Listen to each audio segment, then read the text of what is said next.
Gente, bem-vindos então ao nosso primeiro episódio dessa iniciativa da Piuí em entrevistas aí dentro dessa frente de conteúdo que nós temos, que é o Plano de Saúde Sem Blá Blá Blá. A Piuí é uma corretora digital focada em plano de saúde e benefício. A gente vende e faz gestão a partir de uma tecnologia, uma plataforma de gestão de benefícios para pequenas e médias empresas. E a gente percebeu que existe uma simetria muito grande quando a gente fala do tema plano de saúde, principalmente os RHs tomando decisões mega estratégicas e que precisam de alguns elementos técnicos para apoiar. Eu brinco, uma máxima que eu tenho lá é que a gente não vende nada, a gente ensina a comprar. E aí, eu acho que essa iniciativa aqui é muito importante. Plano de saúde sem blá blá blá, a gente tem pílulas de o que é, algumas dúvidas que a gente tira. E essa aqui é uma pauta para alguns assuntos mais complexos. Então, um prazer enorme ter vocês duas aqui. Luciana Sakamoto, formada em Direito pelo Mackenzie, tem especialização pela Universidade de São Paulo, Georgetown University, pelo INSPER. E hoje toca uma área de Direito regulatório dentro do Pinheiro Neto como Senior Associate. E o escritório tem uma frente muito bacana de suporte às startups, somente startups com cunho regulatório, que precisa promover mudanças culturais e transformações regulatórias. Tem cases maravilhosos em fintech, né, e em saúde também. Me conta um pouquinho, Lu, de você e dessa iniciativa do escritório. Bom, primeiro eu queria agradecer o convite da Piuí. Muito bom estar aqui com você, com a Nau, para falar desse tema. Acho que tem muita coisa para conversar sobre o plano de saúde. Realmente tem uma simetria gigante de informação. E lá no escritório, eu sou associada lá há 16 anos, na área de planos de saúde, né, na parte contenciosa civil e consultivo, regulatório. E, de fato, o escritório tem uma área muito forte do ponto de vista regulatório, né, a ANS. E por conta dessas especializações que o escritório acabou criando, né, internamente nas mais diversas áreas, o escritório desenvolveu, já há uns 5, 6 anos, um programa para startups, né? Acho que quando começou esse movimento de startups, o escritório entendeu que era um setor, né, uma área muito estratégica, o escritório está atuando.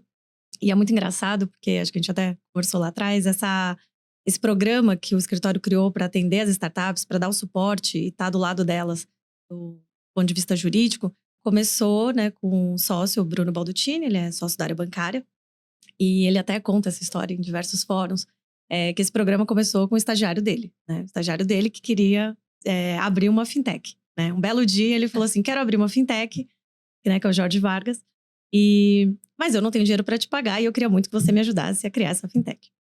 E aí o Bruno, né, super solícito, né, adora ideias novas, falou que com certeza, vamos pensar, vamos fazer.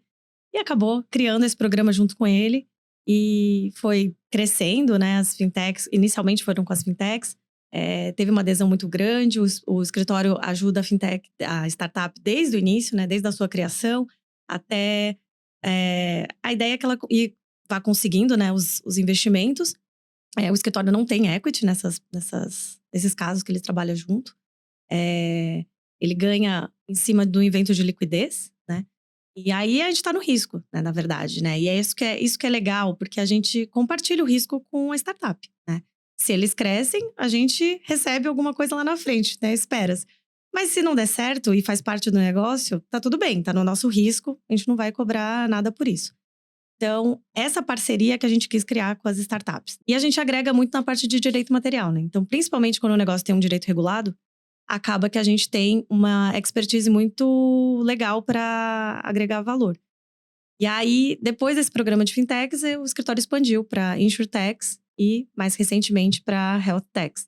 Então, a ideia é que a gente vá cada vez mais aprimorando esse programa. E muitas startups que propõem transformações profundas precisam confrontar o arcabouço regulatório, né? Não tem o que fazer, né? Não tem o que fazer. E muda toda hora.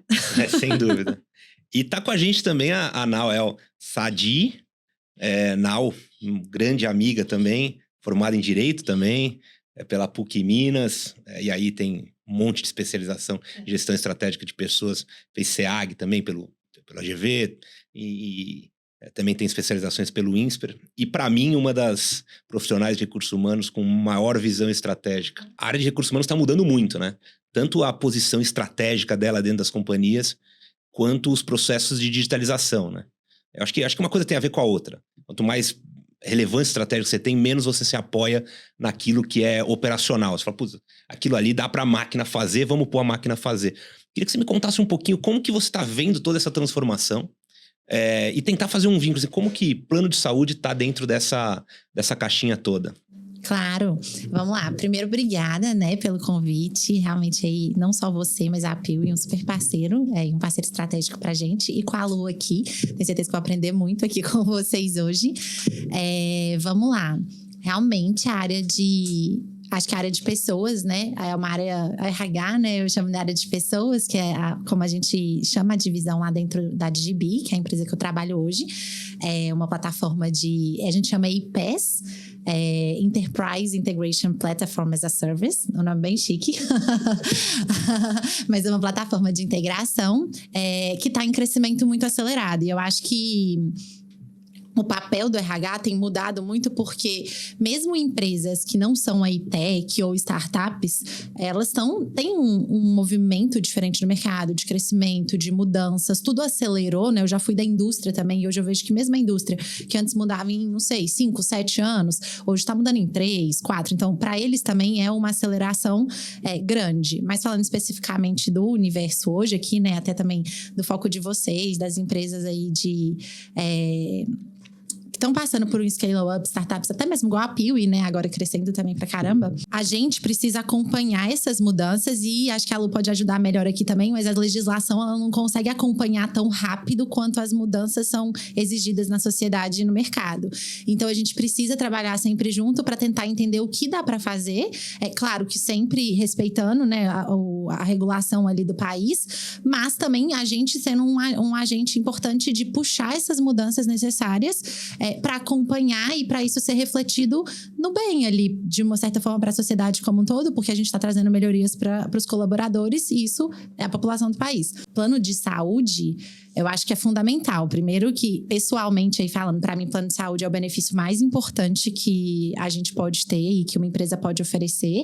É uma coisa pessoal, então eu sempre trago isso nas minhas experiências também. Onde eu trabalho plano de saúde é estratégico, porque tem aí um pouco do meu viés dentro dessa visão. Eu vejo tanto que até para eu conseguir atratividade num mercado muito agressivo, por exemplo, o mercado de tech que eu estou inserida, o plano de saúde faz toda a diferença. E o que eu acho que a gente vai acabar discutindo aqui mais tarde também é como ele não é só estratégico para a empresa, para o colaborador, mas como ele tem que ser visto no termos de processo. Como na hora de comprar o plano vai fazer toda a diferença para o longo prazo e isso vai impactar e vai virar aí uma bola de neve positiva, né? Desde que você faça aí o trabalho estratégico desde o início, que vai impactar toda a operação e o resultado, as finanças do seu negócio, enfim. Quando a gente fala das regulamentações, né? Muitas vezes a gente vê movimentos incríveis. Por exemplo, cara, você tem movimentos de contratação de pessoas de PJ, né? Eu conto uma história muito... Não sei se vocês conhecem, quem gosta de futebol com certeza conhece a história do Garrincha, né? Não sei, eu não vou lembrar os detalhes, me perdoem se eu estiver errado, mas acho que provavelmente Copa de 58, né? E eles iam jogar contra, acho que Tchecoslováquia, sei lá quem era. E o técnico do time, lá que também não me lembro quem era, falou pro Garrincha, falou, olha, faz o seguinte, Garrincha, você corre pra lá, o russo vai correr pra cá, não sei quem vem pra cá, você depois toca pro Pelé lá, toca não sei o que. E a gente falou, tudo bem, professor, mas nós combinamos com os russos, né? Então, assim, tem todos esses movimentos de aceleração da área de recursos humanos. Agora, combinou com os provedores dos benefícios, né? Perfeito. Então, você tem lá, o PJ é um exemplo, a flexibilização dos benefícios é outro. Então, é lindo de falar, a gente adaptar os benefícios à realidade individual de cada um dos colaboradores, pensando que benefício é uma ferramenta de atração, retenção e motivação. Quanto mais afinidade você tiver com aquilo que o cara quer, mais força tem essa ferramenta, né? E aí, como que você faz esse link? E também, muito legal, Nau, te ouvir falar sobre os processos, né? Eu me lembro, inclusive, um caso de um escritório de advogado. Cheguei lá no escritório de advogado e ele falou, não, porque a gente quer flexibilizar os benefícios aqui e tal, não sei o quê. Sei lá, devia ter 300 pessoas no contrato. E eu falei, cara, ok, mas a gente precisa olhar a tecnologia para que isso aconteça. Porque você tem uma operação aqui simplista, tocada no offline, e eu te garanto que você já tem erros aqui. Eu falei, olha, vamos fazer então uma brincadeira. Eu vou pegar o seu seguro de vida e vou fazer uma análise, uma auditoria aqui. E aí a gente volta a se falar. Eu peguei o seguro de vida de 300 pessoas. E seguro de vida não é um negócio assim, complexo de administrar. E tinha lá 10 pessoas que deveriam estar no seguro de vida e não estavam, e outras 20 que o contrário, né? Que não deveriam e estavam. Então, eu falei, olha, numa operação simplista, com um produto, você já tem problema. Você está querendo flexibilizar isso aqui sempre. Então assim, esse lugar do processo e da operação é muito importante. Mas hoje o nosso tema central aqui, e que óbvio parece simplório, mas dá pra gente conversar por muito tempo, é quem pode entrar num plano de saúde, especialmente coletivo empresarial, né? E aí eu pergunto pra Lu. Lu, como que a ANS, que é o órgão regulador, trata essa questão da elegibilidade, né? Quem que pode entrar num contrato de plano de saúde? Quando a gente pensa no contrato coletivo empresarial, a gente pensa no vínculo empregatício, né? Então, o que a ANS fala é que é necessário existir o vínculo empregatício ou estatutário, né? E aí ela lista… Só um detalhe, estatutário, a gente está falando, é o vínculo com entidades governamentais, né? Ou estatutário com o estatuto… Sócios, por exemplo. Sócios também, tá bom. Exato. Então, vínculo empregatício ou estatutário, e aí ela lista lá sócios, administradores… o próprio empregado, ex-empregados, que é um assunto em paralelo. E aí abre-se essa porta para os sócios, né? Que era uma questão mais questionada lá atrás, no começo, se poderiam ou não. A minha pergunta é porque na legislação, nas resoluções normativas, é o vínculo empregatício e o vínculo estatutário. Isso. E eu já, no passado, eu também entendo, por exemplo, um diretor estatutário é um diretor que está ali presente numa sociedade anônima, vinculado ao estatuto da companhia, listado ali. Mas eu me lembro de pautas com o órgão regulador, muitas vezes eles falam, não, que a ideia daquela redação tinha a ver com a ideia do regime estatutário, que é o regime oferecido para os funcionários públicos de entidades públicas, né? Então, por isso que eu até fiz essa confusão. Mas então abrange já, quando a gente fala de estatutário, abrange questão de sócios, etc. Exato. Por que essas questões vão ser relevantes, né? Essas questões vão ser relevantes não só para a questão da elegibilidade, a operadora saber se ela está colocando gente ali que não deveria colocar, mas também por conta, né, do outro benefício, que é a manutenção do ex-empregado no plano de saúde. Então, que também vai impactar. Então, quando a gente olha o que a ANS determina, ela fala exatamente isso. Plano coletivo empresarial, presume-se, né, essa população delimitada que tem vínculo empregatício ou estatutário. Com estipulante. Então, a gente hoje tem, até para esclarecer para o público, a gente tem basicamente 2 perfis de contratos em saúde. Por favor, Lu, me corrija. Você tem os produtos, os contratos individuais familiares, isso, que basicamente uma pessoa natural é elegível. Então, a pessoa tem um CPF lá, de maneira leiga aqui, ela pode aderir a esse contrato. E você tem o grupo dos contratos coletivos, que são divididos em contratos coletivos por adesão e contratos coletivos empresariais. Os por adesão são aqueles contratos que quem estipula esse contrato são órgãos associativos, entidades de classe, coisas do gênero. E o empresarial é uma empresa, uma pessoa jurídica. E aí você tem as pessoas. A pessoa, para ser elegível ao contrato coletivo por adesão, ela tem que ter um vínculo, uma elegibilidade com aquele órgão associativo. Uma filiação, coisas do gênero. E a pessoa, para ser elegível ao contrato coletivo empresarial, ela tem um vínculo trabalhista ou estatutário. É isso. É isso. É isso. Essa leitura do vínculo é importante, porque tem determinadas situações que a gente tem modelos híbridos.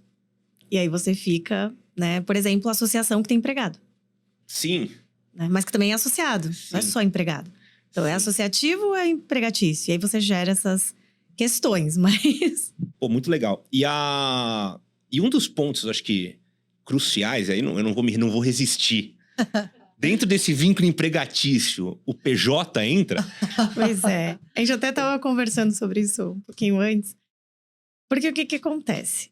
Você tem que ter o vínculo empregatício. Né? O PJ não vai ter o vínculo empregatício. E aí a gente vê muitos casos em que as empresas colocam prestadores de serviços nesse contrato. E pode ser questionado, né? Porque não existe esse vínculo empregatício. Então, o que algumas fazem, né? E assim, esse é um ponto que a ANS fica muito de olho, né? Então já vimos questionamentos em relação a isso. Mas o que daí muitas empresas fazem? Elas colocam embaixo de um mesmo guarda-chuva, né? E tem que amarrar de alguma forma. Como se fossem empresas… Coligadas, investidas, enfim. Eles colocam, né, dentro de um… Usando a nomenclatura, subestipulantes. Subestipulantes, exato. Sim. E esse é um ponto importante. Se ela for colocar embaixo do mesmo guarda-chuva, então elas teriam que entrar como subestipulante, né? Que nem sempre também acontece. E não como um beneficiário, né? Exato. Então, nem sempre isso acontece, mas elas entrariam como subestipulante. E aí, as pessoas vinculadas àquela subestipulante também teriam direito. E é o que você falou, tem que combinar com os russos, né? Então, assim, às vezes, não tem essa conversa muito diretamente com a operadora, né? E é importante, porque quem está sujeito à penalidade… né, principalmente, no primeiro momento, pelo menos, é a operadora. Então, a ANS, se vir um contrato que tem uma falha de elegibilidade, ela vai penalizar a operadora. Então, essa questão do PJ cai nesse limbo, né? Porque não tem, a gente sabe que no mercado existe, né? A gente sabe que tem questionamentos. E aí tem que olhar melhor essa estrutura, né? Pra saber se tá todo mundo embaixo, se tá como subestipulante, se não está, se só tá no mesmo contrato, como se fosse empregado, né? Deixa eu te fazer uma pergunta, Nau.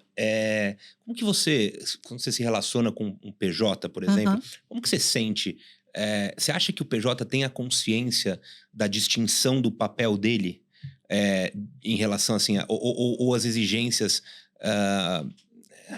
vou usar uma palavra, mas pelo amor de Deus, exigências patriarcais. Ou seja, ele também demanda benefícios, ele se entende dessa maneira, ou ele fala, não, eles só não foram num regime de trabalho muito diferente. Como que são que tipo de diferenças você enxerga quando você lida com um PJ ou lida com seletistas, né, no dia a dia da gestão de pessoas? Você diz esse papel dele na prestação de serviço com uma organização. Nossa, essa é uma boa pergunta, assim. É um pouco difícil de responder, porque eu acho que isso depende muito da relação que aquela empresa tem com o prestador de serviço ou o funcionário. Eu acho que existem… vocês me ajudam aqui, tá? Vamos lá. Eu acho que existe um movimento no mercado que eu não concordo, que é um movimento que a gente chama… que, né, a justiça mesmo chama de pejotização, que eu acho que é uma coisa… não para lesar, mas para fugir de algumas obrigações, o que podem, tipo, prejudicar a relação de trabalho ou de prestação de serviço de alguma forma. Isso existe, a gente sabe que isso existe, que isso está presente por aí. Eu não acho que essa é a realidade da maioria das empresas. Eu acho também que tem um outro lado e do mercado, que é um lado de que, num primeiro momento, para uma organização ela se colocar aí, principalmente, né? É muito diferente quando você fala de uma multinacional, quando você fala de uma startup que está começando a vida dela. Tem esse primeiro momento que às vezes a empresa não tem ainda o capital para arcar com todas as questões tributárias e jurídicas, trabalhistas do nosso país.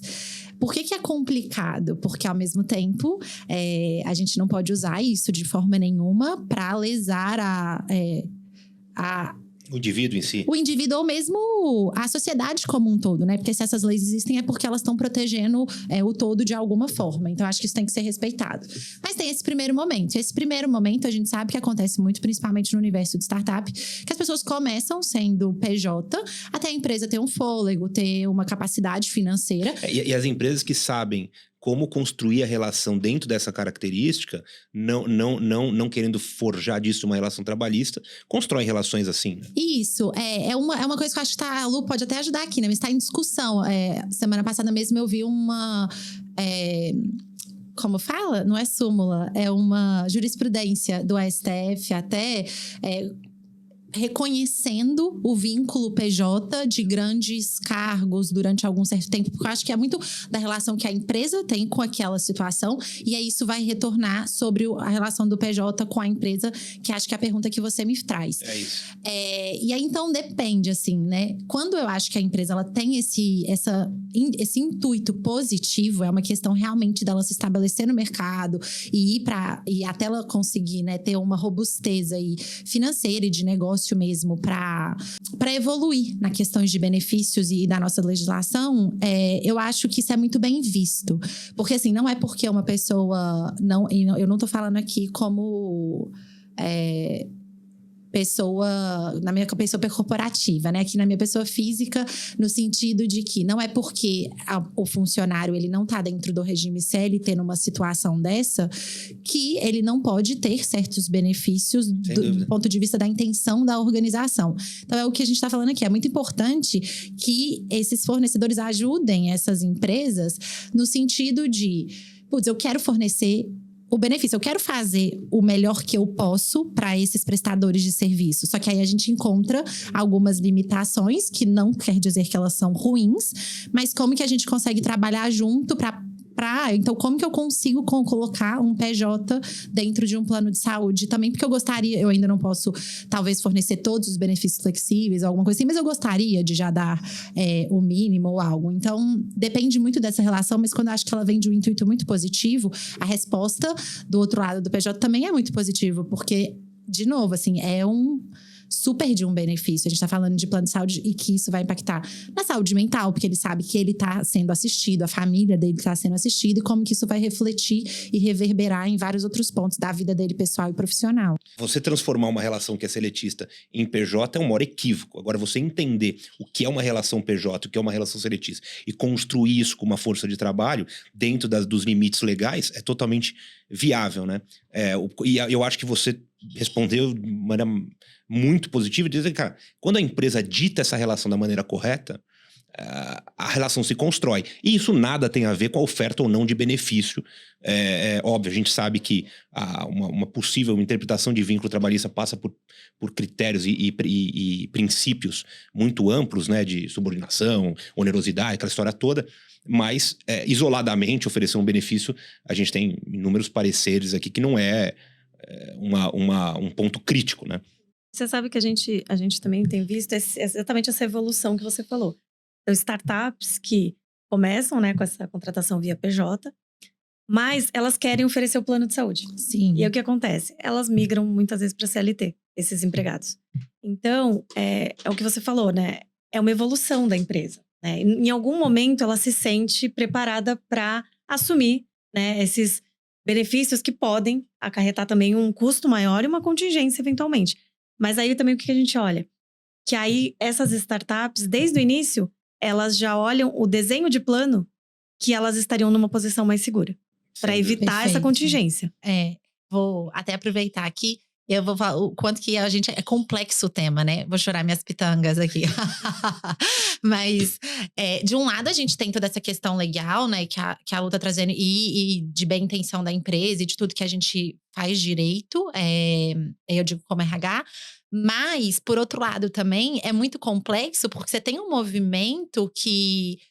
aí falando especialmente de tech, é um mercado muito agressivo, né, em termos de vista de contratação, de retenção e tal. Por outro lado, a gente também sente muito movimento do mercado de que hoje tem muitos profissionais que eles preferem ser PJs. Então, se perde bons candidatos porque eles só aceitam o modelo PJ. Então, por um lado, tem toda essa regulamentação, mas por um lado também tem um desejo do mercado de outros tipos de vínculos. E como que a gente, como empresa…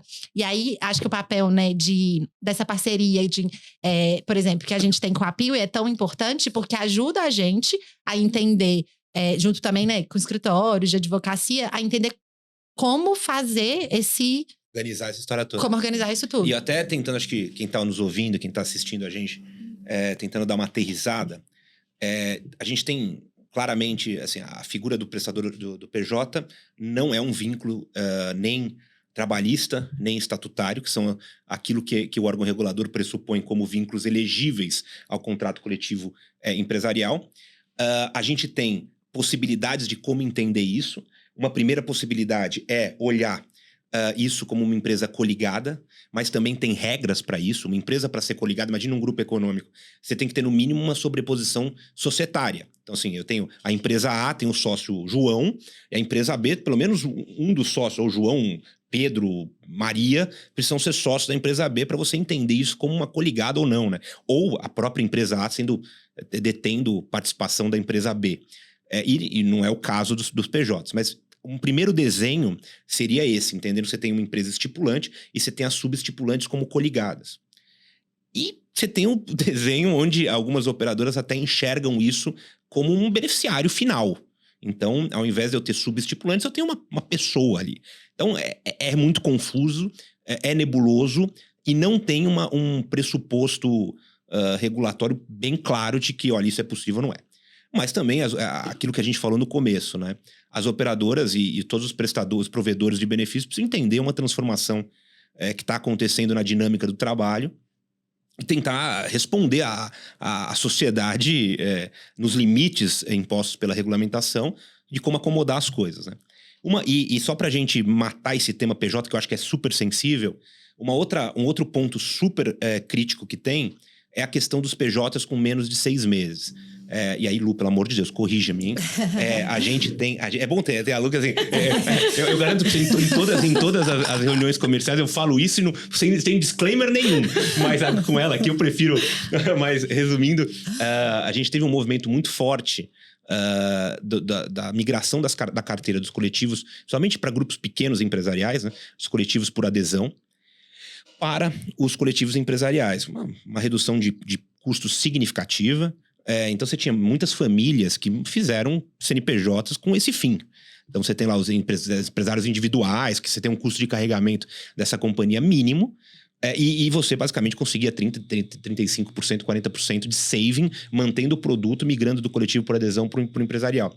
E aí, num movimento também, um desenho regulatório, foi impedido que empresas, né, empresários individuais, com menos de 6 meses de constituição, estipulassem contratos coletivos empresariais de saúde, para evitar essa migração, esse movimento que estava acontecendo, né? E aí você tem também uma interpretação, que ela não pode estipular, mas será que ela pode subestipular isso? Então, você tinha as operadoras que entendiam. Então assim, é um arcabouço muito complexo. Eu acho que isso endossa duas coisas, né? Que eu falo de maneira muito recorrente. A primeira, que é importantíssimo que o profissional de recursos humanos entenda esse contexto. Não adianta, quando a gente fala de parceria com uma corretora, não é, olha, eu te digo o que você tem que fazer, porque a resposta não é binária. Esse é um baita exemplo. É o que a ANAL fala, a gente precisa ter uma triangulação com o time jurídico, com o time de estratégia. E a segunda questão que eu acho que é super crucial, que é a ideia de que a gente precisa entender também a empresa, a cultura, as predisposições a risco e todas as coisas. Mas as operadoras conseguem, muitas vezes, acomodar esse tipo de coisa. Porque também as empresas, né, as famílias, né, contratavam esses planos, mas sem entender também quais seriam as reais consequências, né? Então, por exemplo, você contrata um plano, tem 3 pessoas, 4 pessoas, mas aí uma delas tem uma doença que demanda um tratamento muito caro, a sinistralidade vai lá em cima, né? E depois como é que volta para elas, né? Então, assim, elas também não tinham plena noção até acontecer, né? Então, assim, acho que teve um movimento muito grande, tanto do judiciário quanto da ANS, para tentar evitar esse falso coletivo. As pessoas, elas não têm o conhecimento do todo, e aí elas vão lá atrás da operadora perguntar, né? Então, posso migrar? Posso contratar? E precisa entender melhor. Estamos aqui para isso. Exato, são as corretoras que vão ajudar nessa hora. Eu falo, a quantidade de nãos que eu falo, assim, chega, bate gente, falando, olha, quero fazer esse movimento, me disseram que eu vou falar, olha, às vezes, o plano de saúde é uma questão, a ANAL repete isso sempre e eu concordo com ela, é um ponto estratégico. Então, é decisão que você não toma de curto prazo. É decisão que você toma de médio e longo prazo. Então, assim, a gente bate lá na PIO diariamente. Vou fazer esse movimento, me ofereceram isso. Falo, olha, cara, não é o melhor movimento de médio e longo prazo. E como que você enxerga essa história nas suas experiências, não só de GB, nas suas experiências, a política de extensão aos dependentes? Como que você enxerga isso?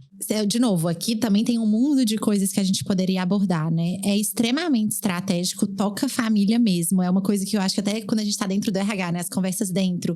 Se for para mexer um plano de saúde, é sempre muito sensível mexer num benefício, é sempre muito sensível mexer no plano de saúde, porque é o que você acabou de falar, toca na família daquele colaborador.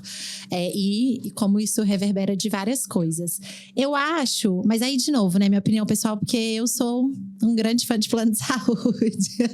Mas eu acho que, obviamente, isso depende muito da condição financeira, as possibilidades da empresa naquele estágio que ela está ou no momento que ela está. Eu sou muito a favor de que, a empresa tendo condições, o melhor plano e com a melhor política que ela puder oferecer, né? E aí também acho que isso vai muito do apoio por exemplo, com a corretora, com o plano de saúde? Porque isso envolve, tem benefícios. Até que idade? Isso são coisas que a gente precisa negociar. Qual que é o reembolso? Reembolso de consultas normais, reembolsos de terapia. Você precisa entender do seu contexto interno. Será que os meus funcionários, o que eles valorizam? Qual são os tipos de coisa que eles valorizam dentro do plano de saúde? Hoje a gente tem um contexto aí, por exemplo, na DGB mesmo, a gente cresceu muito nos últimos tempos.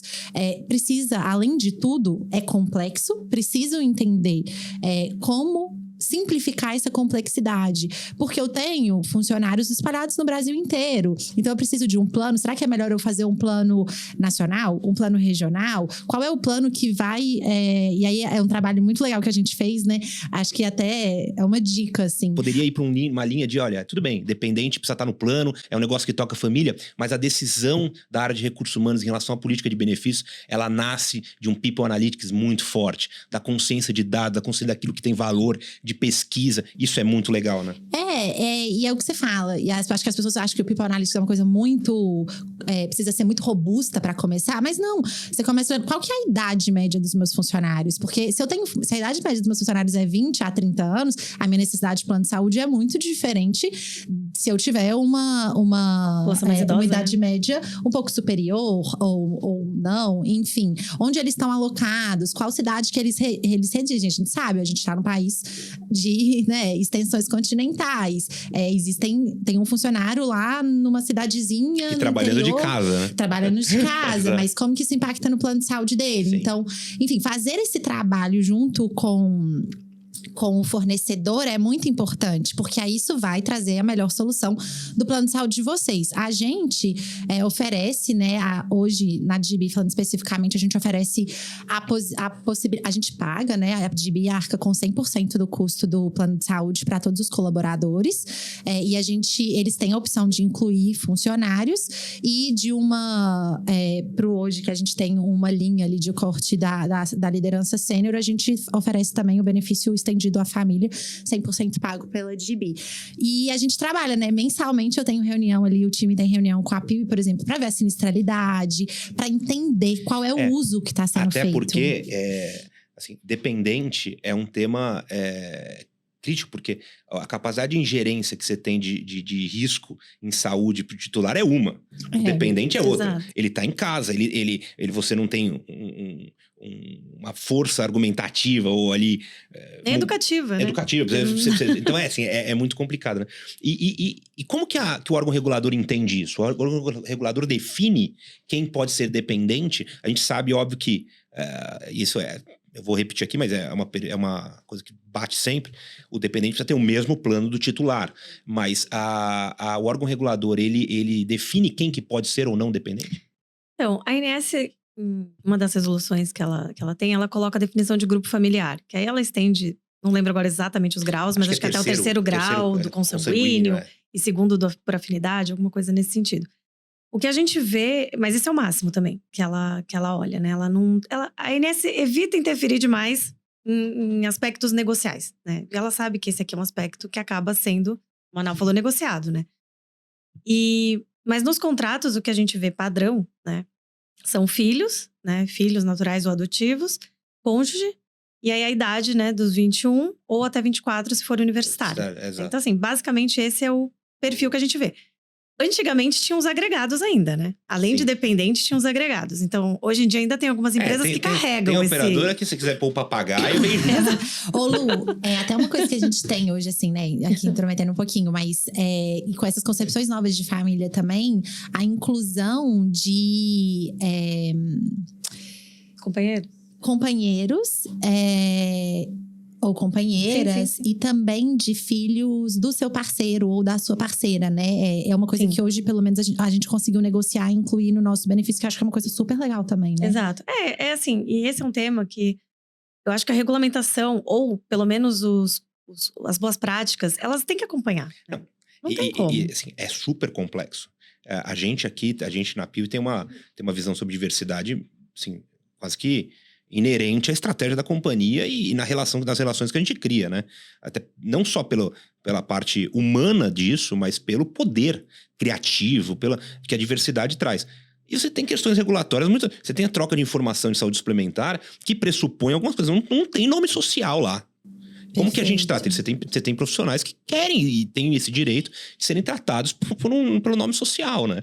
Então, casar tudo isso é muito complicado. A Nau trouxe uma coisa bacana, ela fala sobre a política, onde 100% é arcado pela empresa. E óbvio que não é o tema central aqui do nosso papo, mas eu acho que vale tocar, porque é uma pergunta recorrente. A gente tem distinções de contrato, né? Alguns termos. Você tem os contratos compulsórios e os contratos opcionais. Compulsórios são aqueles onde 100% das pessoas precisam entrar. E às vezes não é 100% de todo mundo. Às vezes você cria um racional. Então, 100% dos seletistas, 100% dos sócios. E por que esses contratos tendem a ser mais baratos do que os contratos opcionais? Porque quando você obriga que uma massa, sob um racional, entre, você evita a seleção adversa do risco, que é o seguinte: entrar quem precisa. Quem mais precisa. Então tende a ser do ponto de vista de risco atuarial, tende a ser contratos mais baratos, né? E um outro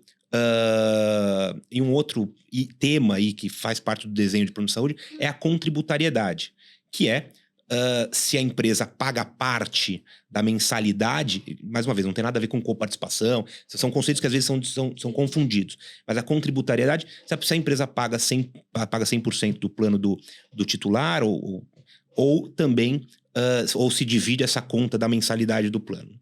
E quando a gente tem a empresa pagando, o funcionário arcando com alguma parcela, ou seja, é um produto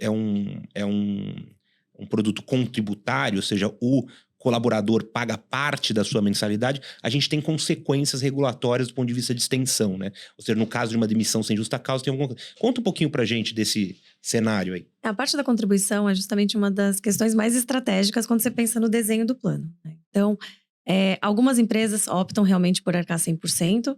Algumas empresas dividem esse custo com o titular, né? Com o empregado. E algumas empresas colocam o plano sem nenhuma contribuição do titular, mas colocam contribuição para o dependente, né? E esses cenários criam, né, consequências diferentes. Então, o que a Lei de Plano de Saúde fala, no artigo 30 e 31, é que se o empregado, com vínculo empregatício, contribuiu para o plano de saúde, na vigência do contrato de trabalho, ele tem direito a estender esse plano quando ele se desliga, né? E aí, se ele for demitido sem justa causa, ele tem 1/3 do tempo de contribuição, né? Limitado a 6 meses de 6 a e 24 meses. E se ele for aposentado e ele contribuiu por menos de 10 anos, menos de 10 anos é proporcional ao tempo de contribuição, e mais de 10 anos ou mais, ele tem por tempo indeterminado, né? Praticamente um vitalício. E aí, o que acontece então? A contribuição do plano de saúde pelo empregado gera esse direito dele estender esse plano depois que ele se desliga da empresa, né?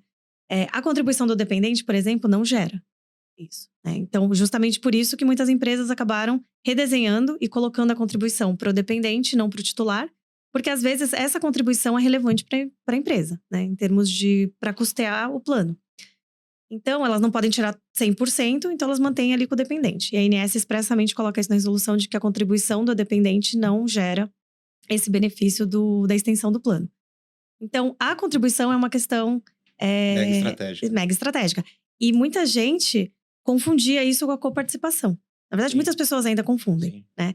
E isso é importante ser muito claro que não é igual. Só que, se a empresa coloca uma coparticipação muito alta, ou de uma forma que ela pareça uma contribuição, a gente já viu casos no judiciário equiparando, né? Então, não é tão comum, mas... Hoje em dia nem pode mais, se não me engano, mas você tinha antigamente coparticipações com valores monetários. E aí acontecia que você tinha um percentual absurdo. Sei lá, coparticipação de R$100 para consulta custa 120. É quase que hoje tem que ser necessariamente um percentual. Mas voltando a esse negócio vou abusar, hein? Voltando a esse negócio da extensão. Primeiro, então, eu entendo o seguinte: se eu tenho um conjunto de pessoas que estão ali no plano, na extensão de plano, então na minha empresa, eu tenho um ex-funcionário que não é mais meu funcionário, mas ele está num plano estendido. Se eu mudo de operadora, até onde eu sei, eu preciso carregar esse colaborador, porque eu tenho um passivo com ele regulatório. Então, se eu mudo de de operadora, por exemplo, eu tenho que carregar esse cara. Então, para fins da nova operadora, o órgão regulador entende que esse cara que está carregando a extensão é elegível, então ele pode entrar no plano. E aí é uma questão negocial. É isso, é o que a gente fala, a operadora, a nova operadora, ela leva, né, a gente brinca, o bônus e o ônus, né? Então, assim, ela não pode só levar a massa de ativos e deixar de inativos, né? Porque normalmente a de inativos vão ser pessoas com idade mais elevada, né? Então, obviamente, a gente sabe que tem uma sinistralidade mais alta. Então, ela não pode simplesmente selecionar. Ela, vou levar esse, não vou levar esse. Então, ela leva tudo. Ou não leva nada, ou pode... Ou não leva nada. E assim, até uma coisa importante é que, isso até recentemente o STJ julgou, é que ainda existia, e isso é engraçado, né? Porque a questão já é discutida há tanto tempo, mas ainda assim existia questionamento a ponto do STJ ter que pacificar. Então, o que acontece? O empregado contribuía para uma determinada operadora enquanto ele estava no contrato de trabalho, a empresa mudou e no novo contrato de plano de saúde tirou a contribuição. Você tem que considerar aquele período anterior, né? Você não pode desconsiderar. Então, assim, isso acontece muito, né? Daí, quando ele se desliga, muitas vezes a empresa não fala do benefício. Ou a operadora, né, também fala que não teria direito. Então, o STJ acabou falando essa parte que você tem que somar os períodos, né? E isso é muito importante quando a gente... Às vezes, essa contribuição foi tirada há muitos anos. E ninguém se deu conta.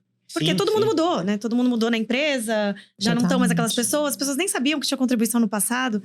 E aí, o que acontece? Quando a gente pega esses casos, ela tem que voltar, né, no tempo e saber se teve. Quando tem M&A. Sim. Tipo, quanto de contingência que a gente descobre. Isso é equivalente, por exemplo, a critérios de redução de carência. Tema para outros vídeos, mas às vezes a gente faz migração e você tem... Ou mesmo ingresso para grupos menores que 30 pessoas, ou um contexto que exige carência. Você tem lá uma migração do cara que o cara estava em 2 ou 3 empresas anteriores e que somados se enquadram num critério de redução de carência que muitas vezes você analisa só o último evento. E não você precisa somar todos os eventos, né? Não, e até tem um ponto importante, que a gente tem até alertado vários clientes nesse sentido. A contribuição do dependente tem que estar muito clara no LERIT, que é a contribuição para o dependente para o plano de saúde. Porque se tiver simplesmente assistência médica ou de uma forma que não pareça que é a contribuição para o dependente, isso também está sendo questionado no judiciário. Tem que ter... Assim, não tem uma discussão hoje no judiciário, não que eu me lembre, de que a contribuição do dependente se equipararia à do titular, né? Até porque a resolução da ANS é muito clara nesse sentido. Mas, se não estiver claro no LERIT a que título é aquele desconto do empregado, né? Então não fala que é a contribuição do dependente. Aí você pode gerar um questionamento de que seria do titular. E aí você vai... Enfim, você vai ter um grande problema na hora de provar. Mas você pode evitar esse questionamento, né? A gente falou de contributário, só para não confundir os conceitos, né? Coparticipação, que são fatores moderadores, que é onde, quando você utiliza aquele benefício, você tem algum tipo de pagamento, seja feito pelo beneficiário ou pela própria empresa estipulante. Você tem a contributariedade, que é como que é dividido o gasto da mensalidade. E você tem um formato de contratação, que é a compulsoriedade, que pode ser contratos compulsórios ou os contratos facultativos e opcionais. E aí você tem... de um lado, contratos compulsórios, ou seja, eu como operadora falo o seguinte, olha, eu quero que todo mundo dentro desse racional entre no contrato, porque eu entendo que isso eu tenho uma média melhor de risco, eu posso até cobrar menos. Por outro lado, você tem uma resolução normativa 412, por exemplo, que fala, todo e qualquer beneficiário pode levantar a mão e falar que eu quero sair do plano. Então, assim, compulsório ou peronomútil? Assim, né? Você entende? Assim, como que você enxerga esse lugar aí? Então, a gente, de fato, vê essas situações. Assim, é uma questão, de novo, acho que negocial com a operadora, né? Quando ela põe no compulsório, realmente é porque tem uma vantagem ali no preço, né? Ela tem uma segurança maior da oscilação ser muito, muito baixa. Mas a gente vê casos que, de fato, o empregado vira e fala, já tenho o plano de saúde da minha esposa ou do meu marido na empresa, que é muito melhor o plano, o reembolso é mais alto, não quero ter uma despesa aqui, então quero sair, faz a declaração. A gente vê que isso acontece na prática, né? O que eu imagino é que, se for uma situação muito elevada, né, em termos de volume, aí a operadora... Eu imagino que ela vai questionar. Até porque já tem no contrato lá que se baixar de tantos, né, empregados, a operadora poderia rescindir, né? Então, você não tem como obrigar a pessoa Isso no você sabe, todo, não. né? Mas a gente- Nau vai falar melhor do A gente RH. tá aí. fita. Não, a gente... Tô com medo. Não, Tô sabe que- brincando. A gente tem muita discussão disso quando a gente fala sobre política de benefício para dependente. Porque hoje em dia, são poucos os dependentes que você fala assim, olha, às vezes que não estão empregados ou somente cônjuge, né? E o cara tá empregado e às vezes você fala, eu estendo para a família, só que esse dependente, ele também é coberto por outro plano. E plano de saúde não é que nem seguro de vida, que é, vamos dizer, que é a segundo risco, né? Ou seja, se eu tenho um seguro de vida de 500 mil reais e um de 300 mil reais, Deus me livre, mas se eu morrer, eu ganho 800 mil reais. O plano de saúde não. Você não. É? Você. Exato, meus beneficiários, eu ainda falo em vida, né? Ainda falo em vida. Mas o plano de saúde não, você tem que escolher ali qual que você vai utilizar para aquele serviço. Você até pode compor reembolsos ou atendimentos, Exato. mas isso precisa ser feito de uma maneira muito organizada, super fair, com nota única, divisão, assim, enfim, é um processo. Mas hoje, você percebe que nessa política de extensão dos benefícios a dependentes, que eles levantam a mão e falam, não, eu já tenho, eu não tenho, como que... Sim. Não, mas antes disso, até nesse ponto, eu imagino que a contribuição faça diferença, né? Porque se você Com não certeza. paga nada, Sim, se você sim. não tem custo, Sim, você fica. sim, Inclui. essa é uma política, exatamente. Inclui. Eu acho que é isso, né? Quanto é custo inclui, a gente vê, né? Pessoas que aí são famílias também, indivíduos privilegiados no contexto, né, da nossa população, que possuem mais de 1, 2, 3 planos de saúde, porque às vezes o pai ou a mãe tem a extensão aí do benefício para família. Mas eu acho que isso é uma coisa que é até interessante. A primeira vez, assim, vocês estão fazendo essa pergunta, eu tava aqui escutando vocês, que eu tô pensando. Na realidade, assim, né, nos pedidos que eu vejo, assim, chegando pro time aí, por e-mail e tal. Tem como eu falo, uma flexibilidade muito grande. O movimento que eu mais vejo acontecendo agora no dia a dia, né, da operação, é inclusão e desinclusão de beneficiários. Então, é uma movimentação muito recorrente, de às vezes um funcionário vai lá, coloca o dependente, depois de um tempo ele resolve tirar, ou o contrário, opta por não colocar no primeiro momento, e tem todas as implicações para isso, né? Mas depois de um tempo ele decide colocar. Então, eu acho que isso é uma coisa que vai muito... é muito situacional. Sem dúvida. Da família ali dele, do momento. E dentro desse guarda-chuva do nosso conteúdo de hoje, de quem pode entrar no plano de saúde, pegando carona no que a Nau falou, realmente, assim, a nossa percepção a gestão do plano de saúde, ela passa por duas frentes muito distintas. Uma frente muito hard operacional e uma frente muito profunda relacional e humanizada. Se você, como provedor, não sabe navegar nessas duas coisas, vai dar problema. E aquela temática, né? O que a máquina pode fazer, a gente tem que fazer a máquina fazer. E o que realmente tem que ser tratado de maneira humanizada, você precisa ter uma profunda consciência disso. E na atividade operacional do benefício, é isso. Inclusão e exclusão é o ponto crítico de volume de trabalho e etc. E também tem o compliance de benefício, que é um tema pouco citado e que tem tudo a ver com quem pode aderir. Porque é o seguinte, não é só se eu estou trazendo as pessoas certas, às vezes você tem... ou seja, quem está pedindo realmente deveria estar vindo e em que contexto, em que plano. A gente já vi de tudo nessa vida, gente. Eu já vi de tudo, pode apostar. Assim, cara que fura elegibilidade, o cara devia estar no plano Z, tá no plano A. Então, as ferramentas digitais ajudam muito, né? Mas, gente... Até esse ponto me fez lembrar de outro gancho aqui. Você falou das falhas da elegibilidade, né? Um ponto também crucial é que se você fere essa norma de elegibilidade da ANS, no sentido que a gente falou do vínculo empregatício, estatutário, você coloca uma outra pessoa que não está nesse vínculo, dependente mesmo, né? Enfim, não tem nenhuma... Não tem, na verdade, uma relação de dependência ali. Tem muita gente que coloca dependente financeiro. Já viu isso, né? E tem questionamentos. Então, assim, se você fere a regra de elegibilidade do vínculo empregatício, esse plano vai ser tratado como um plano individual. Né, pelo menos ali naquela situação.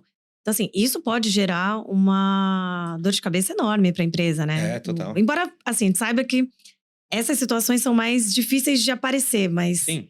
Mas é um ponto de atenção. É um liability para a empresa, para a operadora. Exato. Bom, saúde suplementar, acho que nesse nosso tópico aqui cada vez vai ficar mais claro para quem nos ouve, quem nos assiste. Saúde suplementar é um jogo sistêmico.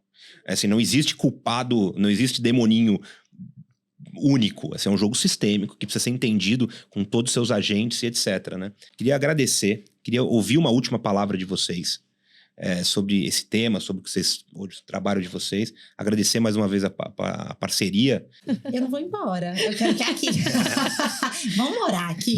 Olha, eu também fiquei impressionado. Dá pra conversar por horas ainda. Bom, isso porque a gente ficou meia hora antes conversando aqui numa boa, né? Então, de todos os temas possíveis. Aí a gente... É óbvio, o plano de saúde é um tema muito chato, né? Como que você faz isso? Eu falo que o nosso plano de saúde sem blá blá blá cara, pelo amor de Deus, de uma maneira minimamente descomplicada. Isso não significa que tem que ser raso. Não tem como ser raso. As pessoas precisam entender. E de fato tem questões jurídicas, questões técnicas, questões que tocam a estratégia de gestão de pessoas, né? Mas espero que a gente tenha conseguido tornar um pouco mais palatável esse assunto, né? Tem muita coisa para discutir, né? Cada detalhe da situação, você tem uma regulamentação gigantesca, você tem uma jurisprudência que às vezes não se conversa, né? Não conversa com a regulamentação.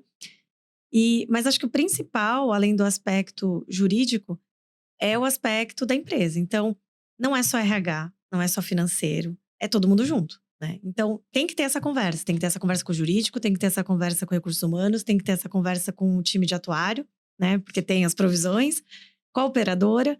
Então, assim, todos os agentes têm que estar alinhados para que o benefício seja...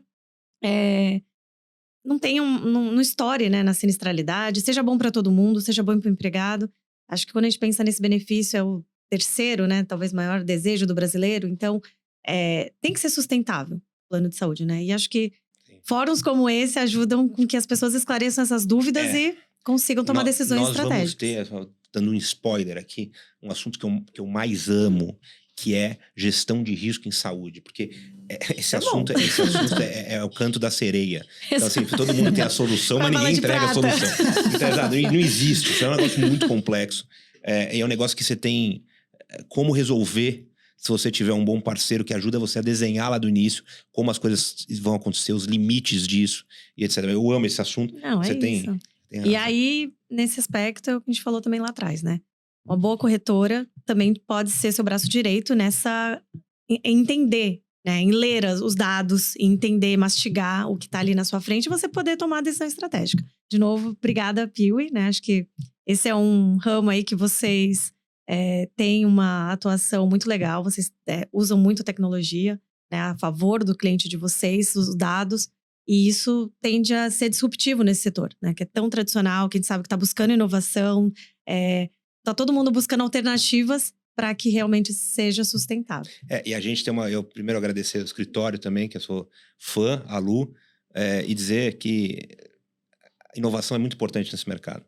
Mas eu brinco que, eu tenho falado isso também repetidamente, que esse é um mercado que vai ser transformado com aviões novos, mas pilotos de cabelo branco. Porque isso aqui não é blockbuster. Isso aqui precisa ter sola de sapato, precisa entender essas questões regulatórias para fazer a transformação que o mercado precisa, com cabeça de nova economia, etc. Mas obrigado mais uma vez. Legal. Não, aqui também agradecer, né? Prazer, Lu, foi um prazer. Aprendi algumas coisas aqui. Já vou fazer umas perguntas voltando lá para o escritório. Mais uma, Lu. Só não passa o WhatsApp, né? Que depois vai... Passa o WhatsApp, já tem. Mas também agradecer você, né? Acho que nem tenho o que falar aí. A gente tá junto já tem um tempo aí, né? Em parceria. E acho que é o que você falou na sua frase aqui, né? Nessa última aí, fazendo fechamento aqui com a gente. Como não é a coisa mais legal de se fazer dentro da área de pessoas, vamos simplificar. Vamos automatizar o que pode ser automatizado, vamos simplificar, vamos olhar estrategicamente, vamos gastar um tempo realmente na hora da contratação, entender o cenário. Eu acho que foi muito legal, né? As trocas que a gente já teve, as provocações que vocês trouxeram, que fizeram a gente entender também de forma mais estratégica como montar esse benefício. esse pacote como um todo, porque é um benefício, mas tem aí o seguro de vida, tem os benefícios flexíveis, né, que compõem todo esse pacote. Como a gente vai fazer isso direito para não ter que olhar de novo tão cedo? Eu lembro muito quando a gente estava cotando o plano com você, uma coisa que você falava muito. Eu quero que a gente faça um plano que eu não vou olhar para ele ano que vem. É isso. Né? E a gente tá chegando agora ali, especificamente, a gente fechou um novo com vocês em maio do ano passado. E aí hoje, né, sei lá, semana passada, assim, uma pessoa do time falou: tá chegando o primeiro ano do contrato e tal. Eu falei: ninguém vai olhar, não vai fazer nada. Segue normal, porque tá ótimo. Já fizemos esse trabalho lá atrás. Então, não vamos olhar pra frente agora. Por que todo ano você fica revendo esse processo, sabe? Quando a gente for falar de gestão de risco, vai ficar claro por que isso acontece. Né? E quem ganha nessa transição, muitas vezes corretora, que começa a monetizar a troca. Operadora comprando o mercado também, fora da realidade. E o coitado, e o RH tem tempo. O beneficiário dinheiro, né? que está começando a aprender a navegar naquele produto, tem que mudar, tem que entender de novo quais são os médicos de referência, como que ele navega naquilo. É o caos. E aí acaba impacta todo mundo. Porque, de novo, volta lá naquele ponto, né? Vai mexer na família dele. Mesmo se mudar pra melhor, se aumentar o reembolso ou algo assim, vai ter um hospital ou um médico que ele tá acostumado, que esse outro segundo plano não vai acompanhar. Então, enfim, olhar estrategicamente mesmo. Eu queria agradecer por vocês estarem ajudando a gente a evoluir nesse processo de forma simples, para que o RH e a empresa mesmo possa focar em outros pontos também tão estratégicos importantes. Então, foi ótimo. Eu que agradeço. Obrigada. Agradeço você, Nau, de Gibi. Tamo junto. E a todos dizer, né, que espero que essa troca seja uma troca rica em conhecimento, que a gente consiga aterrissar tudo isso e provocar. Que nos mandem perguntas, né? Que a gente vai responder todas, eu garanto. Respondemos todas. Nos porque mandem antes perguntas. de fechar mesmo, a gente já teve várias consultorias ali. Não, mas é verdade, você lembra? Ele sempre falava, independente se fecharem comigo ou não, deixa eu te ajudar nisso daqui. Eu adoro dar consultoria gratuita. A vovó que tá na operadora X que quer mudar de plano, manda me ligar. Eu brinco, não. E é um setor que você eu vou mandar uns funcionários te ligar. Pode mandar. Eu vou falar, liga pro Baeta. Eu sou apaixonado. Eu acho, de verdade, assim, a gente tem o propósito de existência da Piuí é empoderar as pessoas. Então, eu falo isso como cultura corporativa para os nossos talentos, como relação com a área de recursos humanos. Por isso que eu falo, assim, não é sobre vender, é sobre ensinar a comprar. E também, eu acho que a gente tem um papel social nesse mundo regulatório aqui da saúde suplementar, que é complexo, é caro. Se a gente não usar o conhecimento que a gente tem para disseminar isso de maneira legítima, ajudando as pessoas, para que estamos aqui também. Então eu tenho realmente essa visão, provoco todo mundo a nos mandar dúvidas, a gente vai responder. O que não souber, temos a Lu, temos a Nau. Se não souber, a gente conversa, troca ideia e a gente vai chegar numa resposta. Com certeza. E obrigado a todos vocês mais uma vez. Imagina, obrigada a você e pro time da Piuí também, né? Obrigada. Com certeza.